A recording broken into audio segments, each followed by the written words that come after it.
It's been a long time getting from there to here. It's almost weekend. So join us. Oh, what? I'm sorry, man. What are you doing?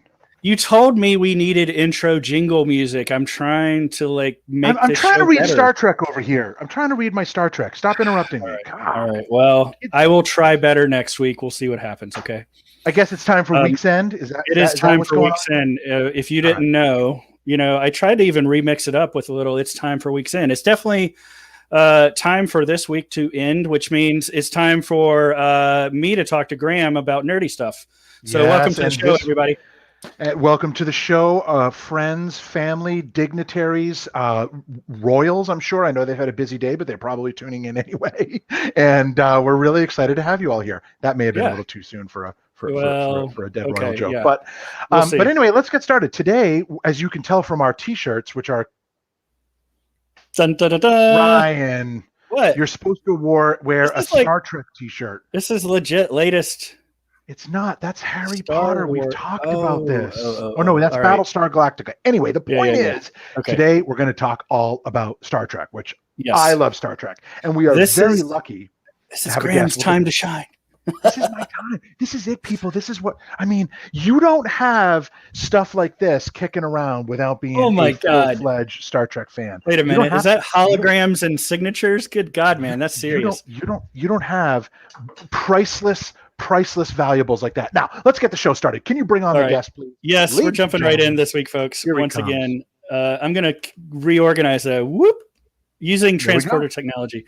Welcome to the show, Dave Ellis. How are you? I'm doing good. Please state the nature of the live stream emergency.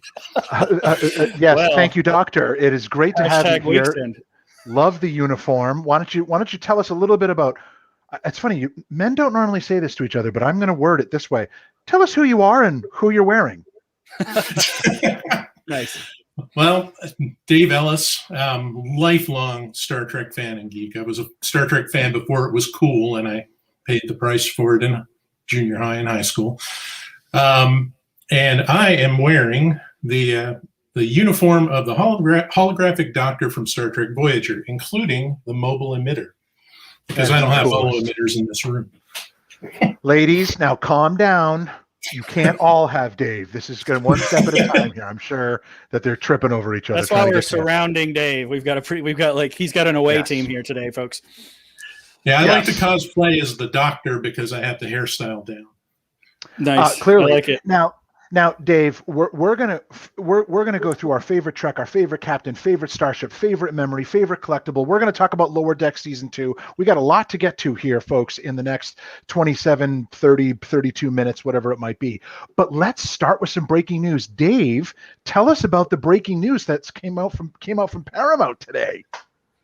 Well, they said that a super secret Star Trek motion picture theatrical release was coming in June of 2023. And that was about all they had of it until I saw a new tweet just moments ago that said that JJ Abrams is producing. So that may give us some kind of a clue as to what it could be. So before this show, you guys know, and for the literally tens of thousands of people that follow me on Twitter, we did a highly scientific poll on Twitter where we asked, with Paramount Pictures announcing a new Star Trek film release date in 2023, but with no further details, what cast or which cast do you think will be in it? I am pleased to report that this highly scientific poll received a total of 3 votes, and I'm pretty sure it came for the 3 of us. And so, hey, those are the only opinions that matter right now. Okay. So the choices were Picard or Next Gen, Discovery, Kelvin, or I guess JJ Abrams, if you want to look at it that way, or something else. So, Dave, what do you think? I lose you. I'm not sure. We were both. You were certainly hopping out. Are you hearing me now? I think it's a subspace Tetrion beam that's off the port bow. That's what I'm hearing from operations. Don't do that. All I was asking is, which cast do you think will be in the new film? Tell me your thoughts on that. Well, Well, prior to this more recent tweet that I saw, my guess was that it was going to be based on Strange New Worlds, which is they just started shooting that. It's Captain Pike and his crew who were introduced in the original series, but also in Discovery season 2. And they're doing a spin-off series with that crew with Rebecca Romaine and Anson Mount and Ethan Peck as Spock.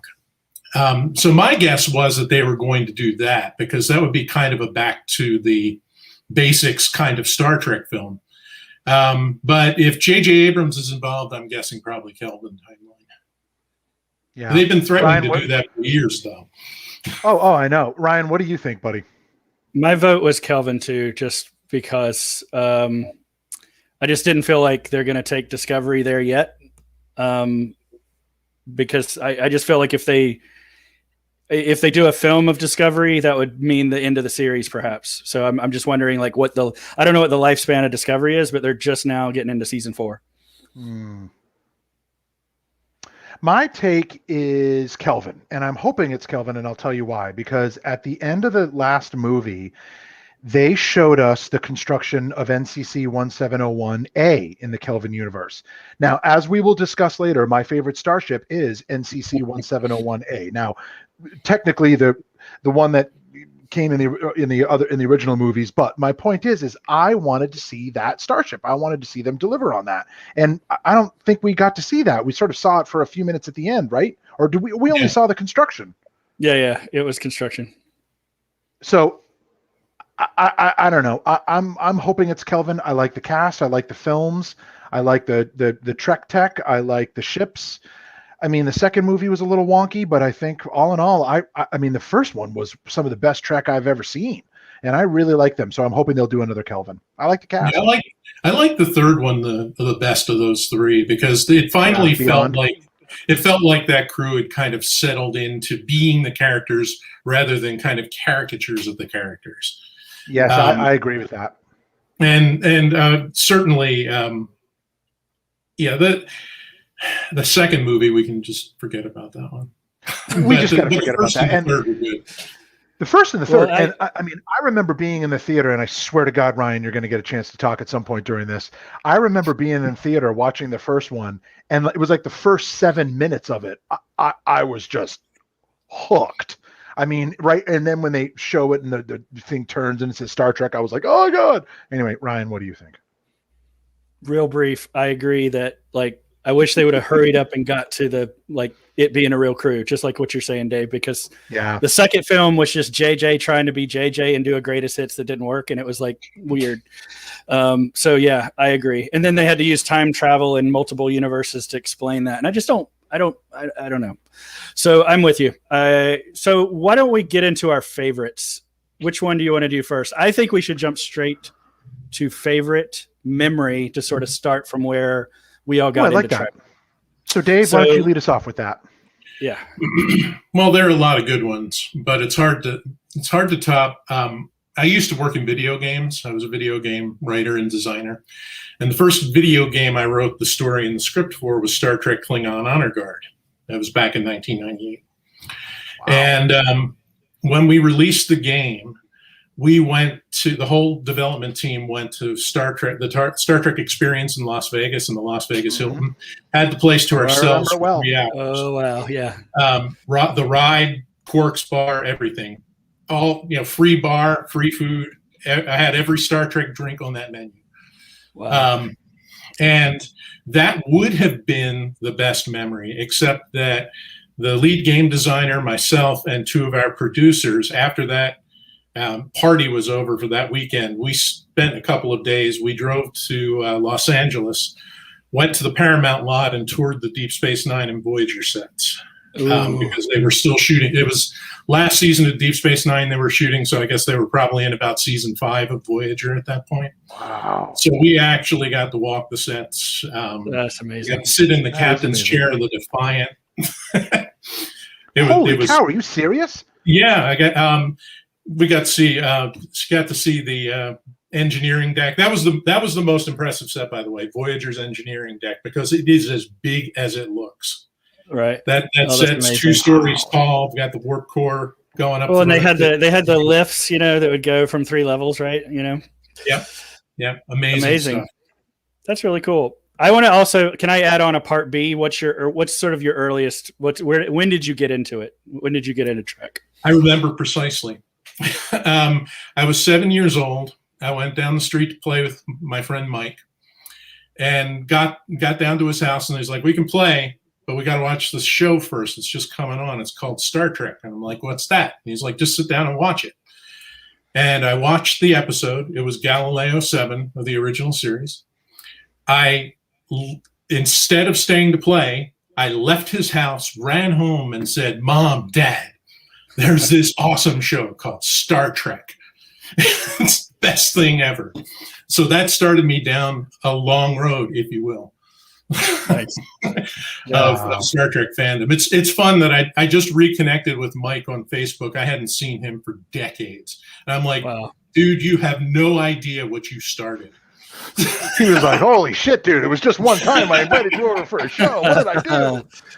That's totally great. I when I look back, there's a whole bunch of stuff that jumps out, but I remember I first got into the Next Generation when it first came out. And it was me and a good friend of mine, Barnaby, who I'm still very close with. He and I really enjoyed Trek, started going to conventions. And man, it took off really, really quickly for me. Now, I had seen the original series movie, or Star Trek: The Motion Picture, and Star Trek II: The Wrath of Khan, and I really liked Star Trek. But Next Generation took it to like a lifelong obsession for me. And from that point on, it was all things Trek, all the movies, all the shows. I mean, everything. And I've had a chance to do some cool stuff. Like I went to that Star Trek. The set that's up in Ticonderoga, New York, Dave, I believe you've been there as well. I went there with my family, and it was the coolest thing just to walk around and really have a feeling of being in the ship. Certainly the Las Vegas experience, I went there. I remember standing at Geordi's engineering station in the back and starting to cry, and somebody was like, are you crying? I'm like, yes, this is emotionally overwhelming. And they were like, my God, you're such a loser. And then I've got this picture where I'm sitting in the captain's chair, and I didn't sit right. I had these like khakis on, and it completely looks like I have like a heart on, and it's really ridiculous because it's like it's the most embarrassing photo, and I can't use it because it's like, it's dude, okay. You can be honest about it now. You're secure with yourself, so it's okay. I am, but it's embarrassing. But for me, Star Trek has always been about friendship, right? It's always been about sharing something and just comfort. It's like it's one of those things where I can put it on, and it doesn't matter what episode's on. I feel like I'm with friends, and it's like comfort food, but television, and I love it. Even somebody once said even bad Trek is better than no Trek, and there has been some really awful Trek, which there has, and that's okay. But I don't care. Like I love it, man. I love it all. It feels excusable. I don't know why, but you're right. And for me, so I'll start out with earliest and go to memory. I lived in my basement of my parents' house when I was a teenager. Like I moved down there so I could have my own sanctuary. I got it was back when you had the old TV. I had a Commodore 64 plugged up to it, and you could only get a few channels. So I watched the whole original series. On the outside, mom and dad threw you food. It's fine. That's right. I had it was actually a little shoot. But yeah, we could watch, I could only get, these weird, cable channels, and I watched the whole original series, got into it. And then like when Next Generation came out, it was like appointment television in the family room. Like we all watched it. So, and then my memory, it's the same as you guys going to that Star Trek exhibit in Vegas. And I didn't even know it was there. And it was some kind of like, I was at a tech conference. We drank way too much Romulan, or Klingon blood wine, which I'm not sure what it was, but, and then went and did the roller coaster in the dark, which is pretty fun. Yeah. The set that I got to visit was, the Star Trek Continues set. They shot the Star Trek Continues series, which is like 11 episodes that finishes out the original 5-year mission. And they did it completely in the style of the original show. So they had complete sets down there. And I got invited down there because I knew the actor Vic Mignogna, who was who's Captain Kirk.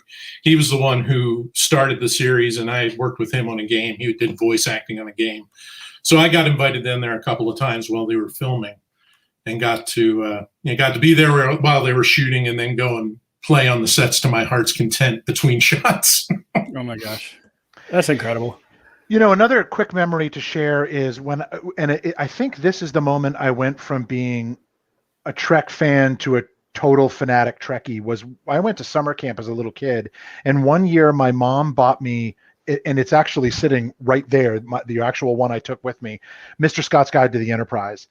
And the detail of it and the sort of technical aspects of it, and then reading the Next Generation technical manual, which I read cover to cover, that is just where it all became like bizarrely real to me. And I don't mean real like I thought it was real, but I mean, I had never experienced a show that had like all of this expanded stuff for you to really become passionate about it. I mean, I had never seen that before.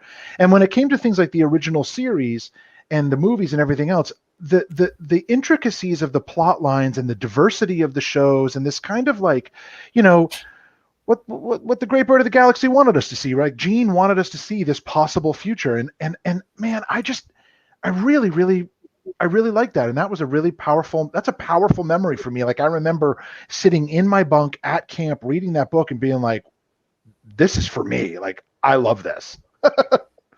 Yeah, the community aspect of Star Trek that you touched on is yes. That became real for me at the first Star Trek convention I went to. I was 14 years old. It was 1980, so right after the first movie came out, and of course, before the internet, it wasn't easy to find the community of people, this big community of people who loved Star Trek. And like I said, I paid the price of being the Star Trek an early adopter Star Trek geek at school. But I go to this convention and hear hundreds and hundreds of people who love the exact same thing that I do. And that blew me away. From that point on, it was like, I don't care what my classmates think. There's plenty of people who are like me, even if they aren't. You know what, Dave? I had the same thing. Like, it didn't matter who you were, what you looked like, what you thought. You could just like give in to being this nerd geek, passionate fan, wear the uniforms, wear the pin, wear whatever the hell you want. Like, there's a picture out there which I actually shared recently, and my buddy Barnaby and I went to a convention and we made our own uniforms. We wore railroad overalls. We sort of imagined, like, what if there were railroads in Star Trek with command pips and boots, and we just went to that was our uniform. And you know what? It was fine. Nobody cares. Like, it's cool. Be you when you be Trek. And to me, that just I don't know where else that exists. I've never found that anywhere else in that level. I haven't. Okay, so let's talk about favorite Star Trek starship. I'm sorry, Ryan. This is like I really don't want to run out of intense. time before we get to talk about my love for the Lacar's interface on my iPad. Stop! Don't do that. It's Lacar's. So okay, my bad. Don't be that guy. Really, I learn something new every day about Star Trek. Don't be that guy. Dave, if you had to pick either one ship to command, one ship to serve on, or however you like, what would you say is your like one bridge that you love? Like, what's your favorite? It's a hard choice, it is. but I'm gonna have to go with the USS Defiant, the DS9. Great Defiant. choice. Yeah. I love that ship. It's this great combination of a Federation starship like we're used to, but super fast and armed to the teeth, and just a cool little ship. Yeah, I always thought of it. I thought of it the same way. It seems like it's like the Navy destroyer, right? You have like all the battleships, and then we finally got that kind of starship. Yeah, I mean, it's a badass little ship. And it's really not that little. It's a really great ship. What about you, Ryan? Compared to the Galaxy, though, so I'm blown away by those videos that show the scale of everything. I would have to say my favorite is, because I like the film so much, is First Contact, and I don't know which one that was. Was that E or E? I think it was E. I just loved how the Enterprise sort of looked like it had, been just stretched a little bit. For me, I just enjoy that era, and it goes back to TNG. I wasn't a super huge fan of the original Galaxy because it just felt like a behemoth and it wasn't as slick and cool. And I was like, wow, now they've made it slick and cool. Yeah. I mean, I love the Galaxy class, but I have issues with it. Like the hallways are too big and there's a lot of wasted space. It seems like it's a cruise ship instead of a you know what I mean? Instead of a lean, mean machine. Yeah. Well, that's why, I mean, not as much wasted space as the Discovery turbo lifts, but there you go. So if I had to pick, I would say I'd go with NCC 1701A, and specifically the one that you not the refit, but the one that you see that we first see for the first time at the end of Star Trek 4, which I believe is actually the converted. Its name previously was Taiho, and they quickly refitted it and renamed it Enterprise to give it to the crew. And we see that ship for a few movies coming out. My favorite instance of it is in Star Trek VI: The Undiscovered Country, which is one of my favorite films. Mm-hmm. And I like it because Nicholas Meyer, the director, really adopted a very naval, maritime kind of approach to it. Now, yes, some of it is reused sets from The Next Generation, and I understand that. But that movie, I'm passionate about that movie. Not only do I love it, I think it's a great Star Trek movie, and it's one of my favorite versions of the Enterprise, but it's also because like I went to the premiere with my friends. We all were really passionate about that movie. So it's another one of those things where there's like a community friendship aspect to it. But to me, the look of that Enterprise with those FWG1 Chinook engine nacelles. I think I've got the name right there. Those are the best nacelles, man. I just, that is a sexy nacelle. You know what I'm saying? All right. I was told there would be no math. Okay. So that's my favorite starship. Why don't we go to, this one's interesting. Dave, I'd like to know who your favorite captain is. Now, it doesn't just have to be the man or the woman or whatever. It could be the captain because of the crew. But like, if you had to say, this is my favorite captain, who would you pick? That one's kind of a toss up. There are aspects of both Benjamin Sisko and Jean-Luc Picard that I like. I think we learned a lot more about who Picard is and who he was during Next Generation era on Picard, which kind of shifts me to Sisko, because I liked Sisko. He was a strong captain. He had the aspects of Picard as far as working with people, but he also had some Kirk-like aspects to him as well, where he was willing to bend and sometimes just obliterate the rules to make things work. Whereas Picard was very straight and narrow and paid the price for it, as we saw in Picard. I think he had his entire vision of the universe shattered due to the events they describe in Picard. Indeed. Ryan? I feel like I have to go back to my old social media bio that I'm fluent in JavaScript and Klingon and go. I waffle between Kirk and Picard. You know, where Weird Al in his video, he has both of their portraits over his bed, and he's like, "Which do I like best?" I don't know. I lean towards Picard again because just Next Generation is the sweet spot for everything for me. I'm going with Janeway. Nice. I really liked her command style. I love her character. I think the way in which she commanded that crew, there was just no bullshit with that woman, and I really respect that. I mean, I know Kirk was awesome and like could knock people out with his own butt, and I know that Picard was amazing, and I know that Sisko was groundbreaking, and Archer was Scott Bakula, enough said. But I mean, right. There was something about, and actually, if I was going to pick another favorite captain besides Janeway, and it's Janeway, I'll take George Kirk's 90 seconds as captain of the Kelvin. Oh boy. Because I think that his immediate decision to sacrifice his life to save his wife and child was incredible. And he didn't, and I like the whole thing. I like when he immediately, the shot you see of his face when he realizes he's in command and he knows he's the only way to save everybody is to do what he did. And I just thought that was really cool. I'm getting choked up. That's quite a gap between Janeway and the year, decades long journey that she had to suffer, and then his 30 seconds of ramming speed. I know, man, but these are two people who stayed focused. His journey was 90 seconds. I get. Well, they have a parallel there, whether it was 90 years or 90 seconds, right? Yeah. And remember, we got a couple of extra captains recently.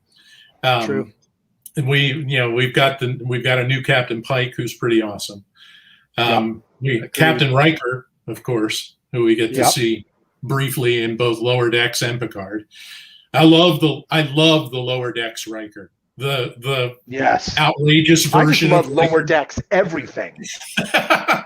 Lower Decks everything. 5, 6, 7, 8. Yeah. You know what's so funny, Dave, about Lower Decks is that's one of those shows where everyone's like, you got to watch it. I'm like, I don't know, animated Family Guy in space. I'm not into it. I don't think so. I don't really want to watch it. And then I ended up getting CBS All Access, which I think is now Paramount Plus or something. I don't know. But I ended up getting CBS All Access because I wanted to watch The Stand. I was a big fan of the miniseries that came out in the 90s, and I wanted to watch The Stand. And one night I was sitting around, I don't know, everybody was sleeping. I couldn't sleep or something. And I was just like, fine, whatever. I'll check, because I'm such a, I'm a Trekkie, whatever I think is right. And I turned it on. Dave, I don't think it was playing for longer than 30 seconds before literally seconds before I realized I'm in for a treat, and this is going to be some of the best Star Trek I've seen in a long time. And I binged watched it until it was done. It is so fantastic. It is so well done. I'm so excited that they've announced there's going to be season 2 coming out in August of this year. I can't wait to see it. What's your take on Lower Decks? Oh, I think it's great. It's not only funny, and it's got a lot of wit to it without being overly silly. It has silly moments, but it's very funny. But it's also very decent Star Trek stories that and they're done really well. And there's just tons of really good fan service in the background if you're looking for it. I've watched some episodes 3 and 4 times just to see the background stuff. But you don't have to be a super fan. You don't have to enjoy the show no matter what. Ryan, have you seen Lower Decks? What do you think? I've only just started it last week, so I think you watched Lower Decks. I've been watching Discovery, so I need to catch up on that one. Gotcha. Yeah, and I need to catch up on Discovery. So let's talk about favorite collectibles. I want to share what my favorite collectible it is, and it's not just because it's amazing. It's because I'm the only person on planet Earth to have one of these. This is a Bluetooth communicator, and it's really incredible. Wait a second. I thought I was the only one. Well, look, I don't know if you know how communicators work, but you need one on the other side of the spaceship or planet to talk to the person. Oh, that's how it works. Captain Kirk, message from Starfleet Command, top priority. Oh my God, it's a Clorian's voice. I don't know. I think if I had to pick my favorite collectible, it would probably be the book that I had that I took to camp, just because it means so much. But I have so many, I wouldn't really know where to start. There's pins from old conferences. There's models of the Enterprise that I have. I mean, Dave, tell me about yours, and how do you possibly narrow that down when Trekkies, we have so much stuff? Yeah, it's hard to say. I mean, I've got tons of ship models, both large and small. The Playmates stuff, the new stuff that from the Hero Collector. Those are great. Those Eagle Moss? Yeah, the Eagle Moss ones. Yeah. I've got all of the Enterprises, including the Discovery Enterprise, which is very cool looking. Ooh. But if I had to narrow it down, I'd say it's my 2 Star Trek pinball machines, because it crosses hobbies. Yeah, I've got the That's Star Trek The Next Generation pinball machine from '93, and just 2 months ago, I got the one that's based on the first 2 Abrams movies that came out in 2013. Just got. Now, how long have you had the one for the Next Generation one? Did you get it when it was new, or did you acquire it later? Oh no, I got it about a year and a half ago. Wow. And Ryan, you must have something. Tell me you've got something. You had one thing, but now I have it. I know. I gave you my prized possession. I've been scratching my head. I have all the films, but one of the things I have is I love video games so much, and we've talked about this on the show all the time. But I love it's not a collectible, but I love playing the Bridge Command game that was like a VR experience. Yeah, and the reason I almost mentioned that as my memory, because IBM played a part in developing some of the technology, some of the AR technology that they used for that game. And I got to go be a beta tester because the developer is here in the Research Triangle Park. And so they brought us into the game studio and let us like team up into squads. And that was, to me, that was just, there's no collectible better than being on the bridge and so doing cool. doing that Kobayashi Maru like exercise. And then the really neat thing is that they showed us that there was like a secret way to unlock the bridge from the original series, the TV show, that isn't in the game. Maybe they unlocked it later, but it was like one of those things where like, this is just for you. And it was really mind blowing. You know, when I look back and I think about, that video game, I got to play it at a conference in Las Vegas, and it blew my mind away. I mean, first of all, I couldn't believe how detailed it was. I couldn't believe how I really felt like I was there. But that first time I had the opportunity to say engage and we went to warp was like, I mean, I'll never forget that. As cheesy as that sounds, I'll never forget it because it really felt like I did. They even had, they brought in a chair that they purposely bought because it felt like the captain's chair. It didn't look like it, but once you had the hood on, it didn't matter. And it was just the best. So yeah, man. So let's see. We've done favorite Trek, captain, starship, memory, collectible. We've talked about lower decks. We've talked about the new movie date. Dave, what else could we possibly talk about? We could go on for hours. Is there anything else we should cover from a Star Trek standpoint? Well, we didn't do favorite Star Trek, and we can do that pretty quickly. I'll just say Deep Space Nine and leave it at that. Because I love Deep Space Nine. Deep Space Nine. I'm going Next Generation. That's my favorite. It'll always be my favorite. Even though I think Janeway's the best captain, and I loved Voyager, Next Generation just has that soft spot in my heart because that's where I really, really, really became a super fan. Ryan? I'm going in reverse. I'm going to go Voyager. And I'm rewatching Voyager right now, and I have a special treat. This was going to be one of our debate topics, but maybe we should just let the internet's chime in as well. But I just want to make a point. I'm watching season 2, and it would seem to me that Baby Yoda might be late to the game. This is back in 1995, and there was a reptile that I believe Tom Paris and Neelix are fighting. Famously, they're jockeying for the love of Kes. They get marooned on a planet, as you do. They take shelter in a cave, and lo and behold, they find this cute little critter, and they become like, surrogate parents in an instant, and magic, hilarity ensues, right? I believe the episode was called Reptile Dysfunction. Oh, Trek humor. There we go. All right. Well, you heard it here, folks. You heard it here first. I have a special place in my heart for Baby Yoda, but this guy, how can this guy not win you over? That is just a face only a mother could love. I know, right? Well, Dave, thank you so much for joining us on Week's End. It is so much fun to be able to have an opportunity to talk Star Trek with you. We will be sure to invite you back on the show once we get closer to finding out maybe when the news comes out, we learn what the movie is, or we all wrap up watching, Picard, or because season 2 of that's coming, or maybe we finish watching, Lower Deck season 2. So no matter what, we'd love to have you back on and talk more Trek. Absolutely. Anytime. I could just do this forever. I know. Isn't it? And isn't that wonderful? Because the community of Star Trek gives us the ability to do this. All right. Ryan, 3 to beam out, folks. Live long and prosper. Live Peace and long long life. and prosper. Yes. Thanks, folks. Thanks for joining us. Have We'll a great see you. weekend, Trekkie